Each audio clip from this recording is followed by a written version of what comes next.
Assalamualaikum warahmatullahi wabarakatuh. Alhamdulillahirrabbilalamin. Wabihi nasta'in ala umuri dunya waddin. Wassalatu wassalamu ala ashrafil anbiya'i wal mursalin Sayyidina Muhammadin wa ala alihi wa sahbihi ajma'in. A'udzu billahi minasy syaithanir rajim. Bismillahirrahmanirrahim. Alhamdulillahi rabbil alamin. Ar-Rahmanir Rahim. Maliki yaumiddin. Iyyaka na'budu wa iyyaka nasta'in. اهدنا الصراط المستقيم صراط الذين أنعمت عليهم غير المغضوب عليهم ولا الضالين آمين. Kata-kata indah dari saya pertama, Alhamdulillahirrabbilalamin. Kedua, Allahumma sholli ala sayyidina Muhammad wa ala ali sayyidina Muhammad. Ketiga, aku sayang kepada orang tuaku dan aku sayang kepada kalian semuanya. Nah, sekarang kita meneruskan belajar mengaji Al-Quran Surat An-Nisa. Dengarkan baik-baik, perhatikan dengan tenang. Semoga Allah memberi rahmat kepadaku dan memberi rahmat kepada kalian semuanya. Amin, amin, ya rabbal alamin. A'udzu billahi minasy syaithanir rajim. Bismillahirrahmanirrahim. Innalladzina tawaffahumul malaikatu zalimi anfusihim qalu fima kuntum qalu kunna mustad'afina fil ard qalu alam takun ardullahi wasi'atan fatuhajiru fiha fa'ulaika ma'wahum jahannam wa sa'at masira illal mustad'afina minar rijali wan nisa'i wal wildani la yastati'una hilatan wa la yahtaduna sabila فَأُولَئِكَ عَسَى اللَّهُ أَن يَعْفُوَ عَنْهُمْ وَكَانَ اللَّهُ عَفُوًّا غَفُورًا وَمَن يُهَاجِرْ فِي سَبِيلِ اللَّهِ يَجِدْ فِي الْأَرْضِ مُرَاغَمًا كَثِيرًا وَسَعَةً وَمَن يَخْرُجْ مِن بَيْتِهِ مُهَاجِرًا إِلَى اللَّهِ وَرَسُولِهِ ثُمَّ يُدْرِكْهُ الْمَوْتُ فَقَدْ وَقَعَ أَجْرُهُ عَلَى اللَّهِ وَكَانَ اللَّهُ غَفُورًا رَّحِيمًا. وَإِذَا ضَرَبْتُمْ فِي الْأَرْضِ فَلَيْسَ عَلَيْكُمْ جُنَاحٌ أَن تَقْصُرُوا مِنَ الصَّلَاةِ إِنْ خِفْتُمْ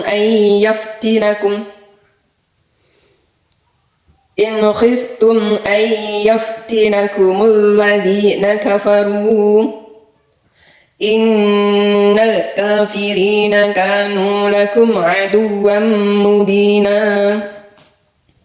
وَإِذَا كُنْتَ فِيهِمْ فَأَقَمْتَ لَهُمُ الصَّلَاةَ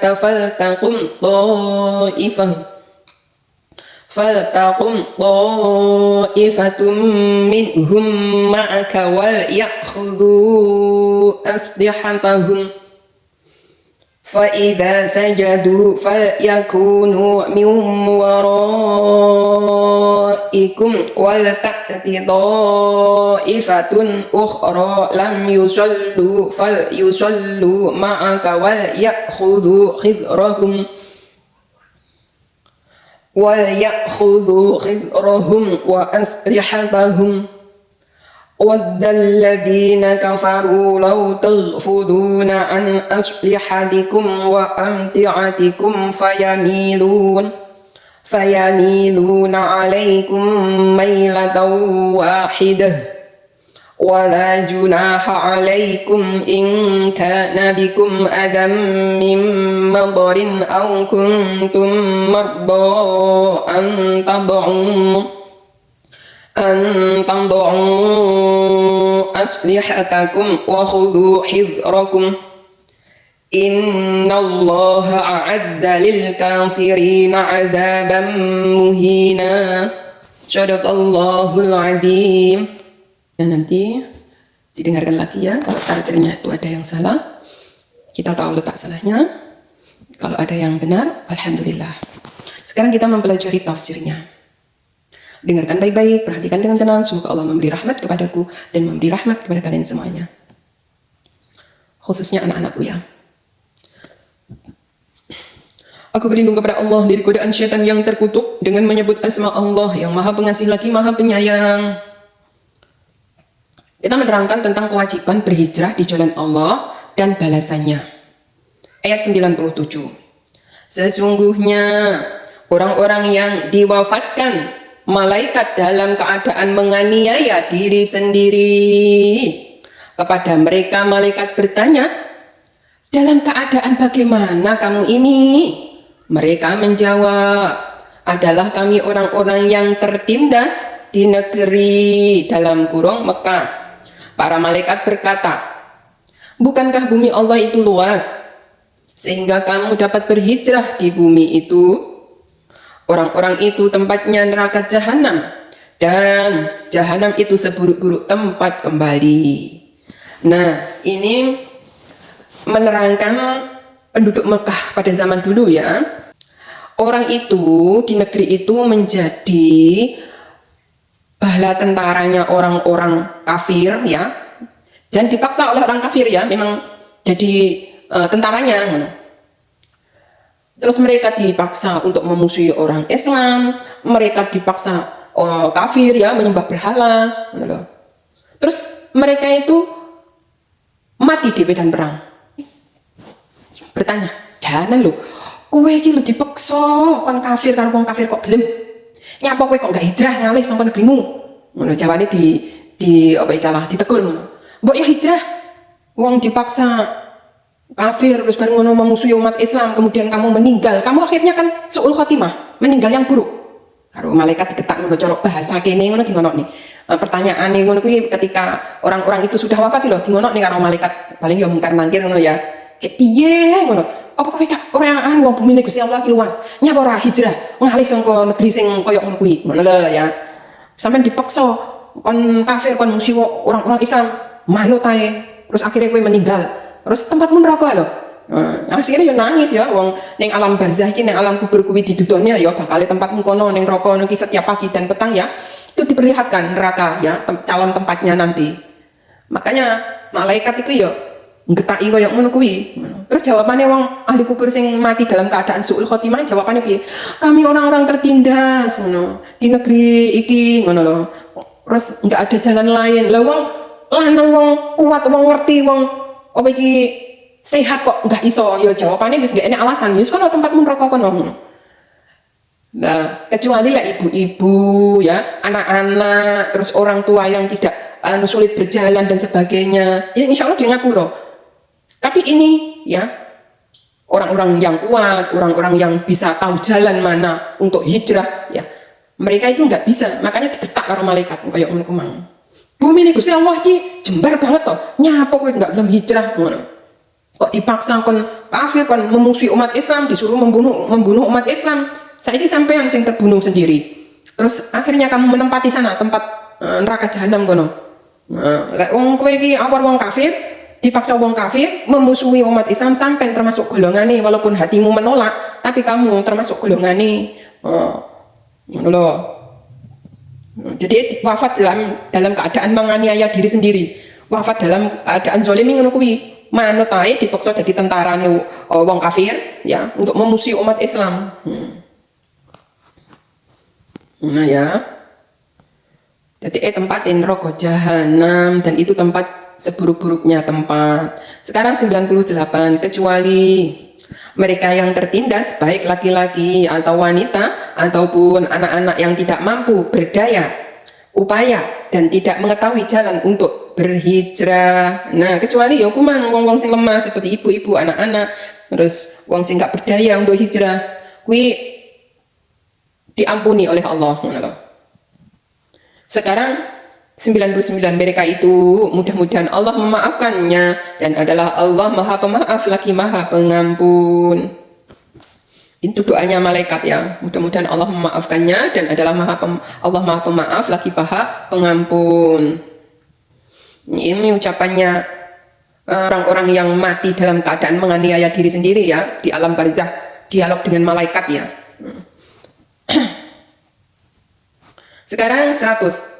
Barang siapa berhijrah di jalan Allah, niscaya mereka mendapati di muka bumi ini tempat hijrah yang luas dan rezeki yang banyak. Barang siapa keluar dari rumahnya dengan maksud berhijrah kepada Allah dan Rasul-Nya, kemudian kematian menimpanya sebelum sampai ke tempat yang dituju, maka sungguh telah tetap pahalanya di sisi Allah dan adalah Allah Maha Pengampun lagi Maha Penyayang. Nah, inilah orang yang hijrah ya di jalan Allah. Hijrah di jalan Allah itu luas maknanya ya. Orang-orang yang belum Islam, masih jahiliyah, kemudian dia belajar ya, terus dia itu masuk Islam, belajar, belum sampai dia menguasai seluruhnya, mati, maka dia sudah husnul khotimah. Bahkan ya menurut sejarah ya, menurut ilmu ya, ilmu kitab kuning itu ada orang yang hijrah ya, memang dia itu pendosa ya, dia itu dosanya sangat banyak sekali dan dia ingin minta petunjuk di mana agar dia itu bisa diterima tobatnya. Nah, terus dia disuruh untuk hijrah, belum sampai tempat ya yang dituju untuk menuntut ilmu, untuk merubah dirinya ya menjadi orang baik. Tapi kalau dia itu sudah mengucapkan kalimat syahadat, kemudian dia ingin menuntut ilmu, belum sampai tempatnya, maka dia sudah dikatakan husnul khotimah, mendapat pengampunan rahmat dari Allah. Karena Allah itu Maha Penyayang ya. Jadi uang hijrah itu artinya luas, bukan hanya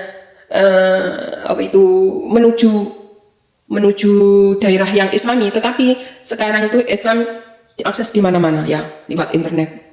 Pelajaran Islam itu sekarang mendunia ya. Walaupun di tempatnya sendiri, di rumahnya sendiri, dia bisa mencari ilmu ya. Terus dia itu mendapat hidayah, kemudian dia belajar ya. Itu namanya juga hijrah sekarang. Dari yang sebelumnya tidak mengenal Islam, kemudian bisa mengenal Islam. Dari sebelumnya itu membenci Islam lewat berita-berita yang tidak benar. Terus setelah dia menelusuri ya, sejatinya Islami piye, setelah membaca kitabnya, oh ternyata Masya Allah, Islam itu pengasih penyayang ternyata. Tidak boleh berbuat kejahatan ternyata. Islam itu ternyata adil. Islam itu ternyata bersih. Setiap hari 5 waktu itu membersihkan diri. Oh ternyata Islam itu disiplin. Oh ternyata Islam itu apa yang dimakan, apa yang pekerjaan itu harus bersih. Apa yang dicari dari hartanya itu harus bersih. Oh ternyata Islam itu adalah indah. Nah akhirnya orang itu bisa menilai. Nah yang sebelumnya tidak mengerti Islam menjadi mengerti. Nah itu juga bisa dikatakan hijrah. Nah yang contohnya sebelumnya garangan, dia itu Islamnya hanya Islam yang tidak fokus ya.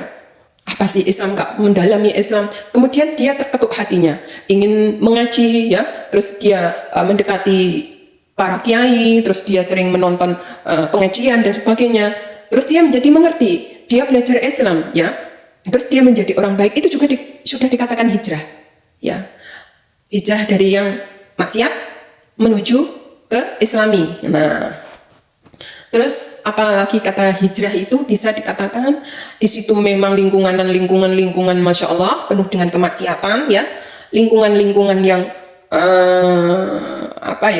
tidak baik. Terus dia hijrah dari tempat itu menuju tempat yang Islami, yang di situ mungkin di pesantren ya, di situ mencari ilmu dengan tenang, mencari ilmu dengan semangat. Nah itu bisa dikatakan juga hijrah. Jadi hijrah di jalan Allah itu maknanya luas sekali.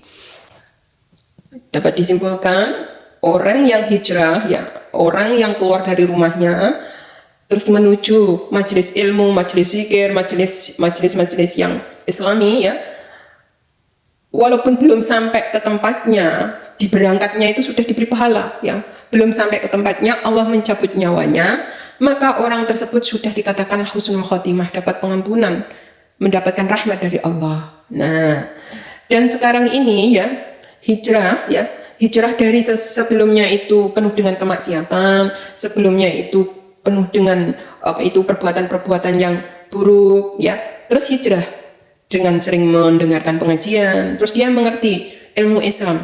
Nah itu juga dikatakan hijrah dari yang sebelumnya bukan Islami menjadi orang yang Islami, itu juga dikatakan hijrah. Selanjutnya kita mempelajari kewajiban mengerjakan sholat dalam keadaan bagaimanapun ya. Sekarang 101, dan apabila kamu berpergian di muka bumi, maka tidaklah mengapa kamu mengqashar ya sembahyangmu jika kamu takut diserang orang-orang kafir. Sesungguhnya orang-orang kafir itu adalah musuh yang nyata bagimu. Jadi mengqashar itu memendekkan sholat. Nah, ini menerangkan dalam keadaan perang ya. Apabila kamu itu ketakutan diserang musuh ya, orang kafir itu memang menyerang umat Islam agar kamu itu selamat, maka sholatnya itu dikosor, dipendekkan, terus bergantian. Jadi sholat itu nggak boleh ditunda-tunda ya, walaupun dalam keadaan dimusuhi orang kafir ya tetap sholat ya. Dalam keadaan bagaimanapun tetap sholat, tapi dengan dikosor ya. Sekarang 102, dan apabila kamu berada di tengah-tengah mereka, sahabatmu, lalu kamu hendak mendirikan sholat bersama-sama mereka, maka hendaklah segolongan dari mereka berdiri sholat besertamu dan menyandang senjata.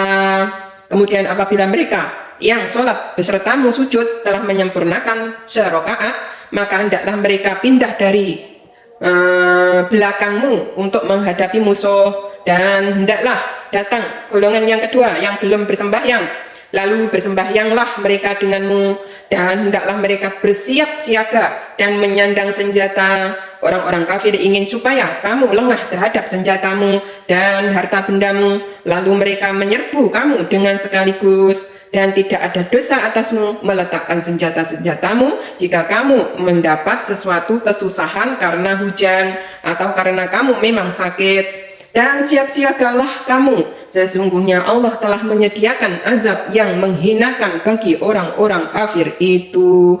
Nah, ini pada zaman Rasulullah itu sholat itu diwajibkan walaupun dalam keadaan ya dimusuhi orang kafir. Nah, makanya sholatnya bergantian. Nah, yang pertama dia sholat ya, terus yang sahabat yang lainnya ya ada yang menyandang senjata menjaga, terus baru gantian, terus bergantian ya. Dan sholatnya bisa dikosor. Itu pun dilakukan dalam keadaan apa ya? Dalam keadaan darurat kan. Lek wis aman, terus wis nggak enek musuh, wis jauh dari perang dan sebagainya, aman, yuk dilaksanakan seperti biasa ya, nggak usah dikosor. Nah, ini yang diterangkan dalam keadaan genting, dalam keadaan bahaya tetap diwajibkan sholat, yaitu dengan mengkosor sholatnya, memendekkan, terus bergantian. Nah, bergantian. Pada zaman dulu itu kan ya perang-perangan itu enggak dengan bom, tidak, dengan pedang ya, dengan panah ya. Jadi mereka itu bergantian. Sholat itu bergantian, yang satu menjaga, yang satu sholat, yang satu gantian yang menjaga sholat, gantian yang ada yang menjaga, terus begitu. Dan ini waktu-waktu genting, waktu-waktu musuh itu orang kafir ingin membunuh orang-orang Islam ya, mencari lengahnya toh, gak bisa sholat aja. Wong sholat itu kan khusyuk ya, wong sholat itu kan ibaratnya menghadap Allah itu dengan khusyuk, hikmat.